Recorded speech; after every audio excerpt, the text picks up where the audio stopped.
ఇవాళ పల్నాడు జిల్లా సత్తెనపల్లిలో వైఎస్ జగన్ పర్యటించనున్నారు. రెంటపాళ్ల గ్రామంలో గత ఏడాది ఆత్మహత్య చేసుకున్న వైసీపీ నేత ఉప సర్పంచ్ కోర్లకుంట నాగమల్లేశ్వరరావు కుటుంబాన్ని జగన్ పరామర్శిస్తారు.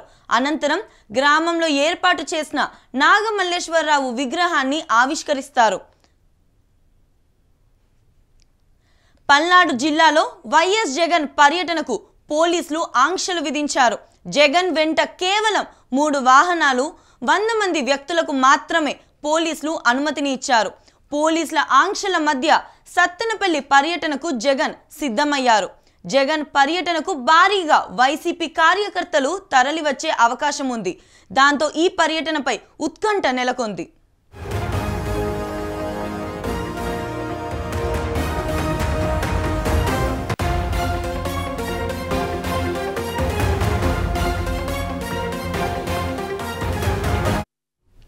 ఇప్పటికే పల్నాడు జిల్లాలో పలువురు నేతలకు పోలీసులు నోటీసులు ఇచ్చారు.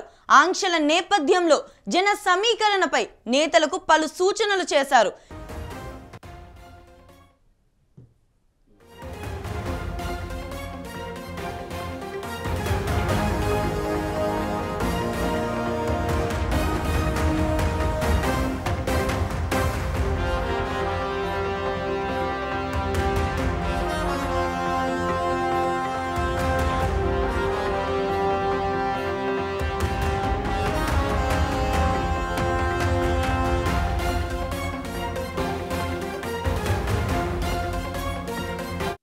కొర్లకుంట నాగమల్లేశ్వరరావు గారి విగ్రహావిష్కరణ సీఎం గారు వస్తున్నటువంటి ప్రోగ్రాంకి సంబంధించి గజ్జల సుధీర్ భార్గవరెడ్డి గారు సత్తెనపల్లి నియోజకవర్గ కన్వీనర్ ఆయన పర్మిషన్ అప్లై చేయడం జరిగింది. దానికి సంబంధించి మేము పూర్తి సమాచారం ఇవ్వమని అడగడం కూడా జరిగింది. మాకు ఎటువంటి పూర్తి సమాచారం ఇవ్వడం అయితే జరగలేదు. కాబట్టి ఆ ప్రోగ్రాంకి సంబంధించి మేము వాళ్ళ రిక్వెస్ట్ని కన్సిడర్ చేయలేకపోతున్నామని తెలియజేయడం జరిగింది. అంతేకాకుండా అక్కడ ఉన్నటువంటి ఆ ప్రాంతం ఏదైతే ఆ నేరోగా ఉన్న రోడ్డు కానీ ఎగ్జిట్ లేకపోవడం కానీ లేదా మొబిలైజ్ చేస్తున్న క్రౌడ్ చాలా ఎక్కువగా ఉన్నారనే ఉద్దేశంతో అక్కడికి ఫీజిబిలిటీ ఏదైతే ఉందో, సెక్యూరిటీ కన్సర్న్లో ఏదైతే ఫీజిబిలిటీ ఉందో దాని ఆధారంగా వారి సెక్యూరిటీ కాన్వాయ్ని మరియు అడిషనల్గా 3 వెహికల్స్ని 100 మెంబర్స్ని అలౌ చేస్తామని చెప్పడం జరిగింది.